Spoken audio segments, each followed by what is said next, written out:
Hi hello friends, welcome to my channel smart Begum. ఏంటిది room అనుకుంటున్నారా? ఏం లేదండి, నాకు ఇంతవరకు వంటగది లేదు. చిన్న ఒక బండలా పెట్టేసి దాని మీద గ్యాస్ పొయ్యి ఉంచేసుకొని దాని మీద వంట చేస్తూ ఉన్నానన్నమాట. సామాన్లు పెట్టుకోవడానికి లేదు, అసలు చాలా ఇబ్బంది పడుతూ ఉన్నాను. అయితే ఇంకా ఎన్ని రోజులని ఇలా ఇబ్బంది పడాలి అని చెప్పేసి గొడవ చేయడం వల్ల ఇక స్టార్ట్ చేశారు. ఇంటి పని అయితే స్టార్ట్ చేసేసారు.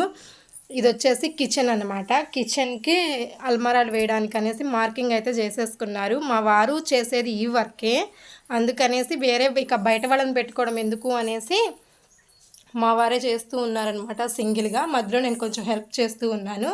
ఈ విధంగా మార్కింగ్ అయితే అయిపోయింది. నెక్స్ట్ ఇది వచ్చేసి బట్టలు పెట్టుకోవడానికి అనేసి మార్కింగ్ చేశారు ఈ గోడకి. తను చేస్తూ ఉంటే మధ్య మధ్యలో నేను కూడా హెల్ప్ చేద్దామనేసి కొంచెం టైలరింగ్ వర్క్ చేసుకుంటూ కొంచెం ఈ వర్క్ కూడా హెల్ప్ చేస్తూ ఉన్నాను. ఈ విధంగా మార్కింగ్ అయితే జరిగిందనమాట. ఇది వచ్చేసి మా కిచెన్కి అనేసి సెట్ చేసుకుంటున్నాం. ఇటు సైడ్ వచ్చేసి కిచెన్కి సెట్ చేసుకుంటున్నాం. ఇటు వచ్చేసి బట్టలు పెట్టుకోవడానికి అల్మారాలు కొంచెం షోకేస్ టైప్లో ఉంటుంది అనేసి సెట్ చేసుకుంటున్నాం. అయితే అంతా మార్కింగ్ అయితే చేసేసారు కదా, వీటిలో వేయడానికి బల్లలను అయితే వేస్తూ ఉన్నారు.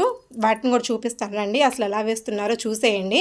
ఇంతకీ నా వీడియో మీకు నచ్చుతూ ఉన్నట్టయితే ఒక లైక్ చేయండి, షేర్ చేయండి అండ్ సబ్స్క్రైబ్ చేసుకోండి నా ఛానల్ని. అల్మారాస్ వేయడానికైతే ఈ మెష్ రోల్ని అయితే తీసుకున్నారనమాట. ఈ రోల్ని మనం కావాల్సిన సైజెస్లో కట్ చేసేసుకోవాలి. ఒక రోల్ అయితే కిచెన్కి అయితే సరిపోయింది. కిచెన్ కోసం ఒక రోల్ సరిపోయింది అనమాట. ఇదంతా కట్ చేయంగా మిగిలిన పార్ట్ ఇది. దీన్ని అసలు ఎలా కట్ చేస్తారో చూపిస్తాను నేను. ఇదిగోండి, ఇలా మనకి ఎంత లెంత్ కావాలో ఎంత విడ్త్ కావాలో చూసుకొని మార్కింగ్ చేసుకొని ఈ విధంగా కటింగ్ అయితే చేసేసుకోవాలి.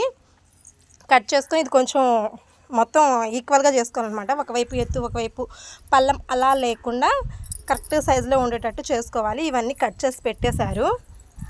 కట్ చేసి పెట్టేసిన తర్వాత మనకు కావాల్సిన సైజెస్ ఏంటో చూసేసుకున్న తర్వాత ఎన్ని పడతాయి మనకు అసలు కిచెన్కి అన్నీ చూసేసుకోవాలి. నెక్స్ట్ వచ్చేసి సిమెంట్ అయితే కలిపేసుకున్నారు. ఇందులో సిమెంటు, ఇసుక, కొంచెం చిప్స్, ఈ మూడింటిని కలిపేసి అయితే మిక్స్ చేసి పెట్టేసుకున్నారు. ఇప్పుడు నెక్స్ట్ ప్రాసెస్ కూడా చూపిస్తాను రండి మీకు లైవ్లో. కిచెన్లో అల్మారాలు ఎలా వేయాలో చూపిస్తాను. ముందుగా న్యూస్ పేపర్స్ని అయితే పెట్టుకోవాలి అడుగున. మనకు సేమ్ లెంత్ రావాలి కాబట్టి ఎక్కువ తక్కువ రాకుండా ఉండడానికి ఇలాంటి ఇనుప సువ్వలు ఉంటాయి కదా, వాటిని 2 సైడ్స్ అంచులకు వచ్చేటట్టు అయితే పెట్టేసుకున్నారు.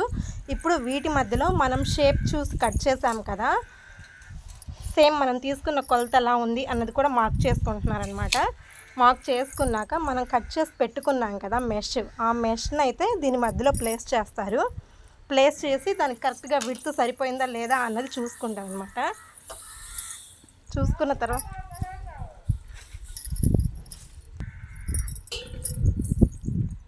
మెష్ని అయితే ప్లేస్ చేస్తూ ఉన్నారనమాట దీంట్లో.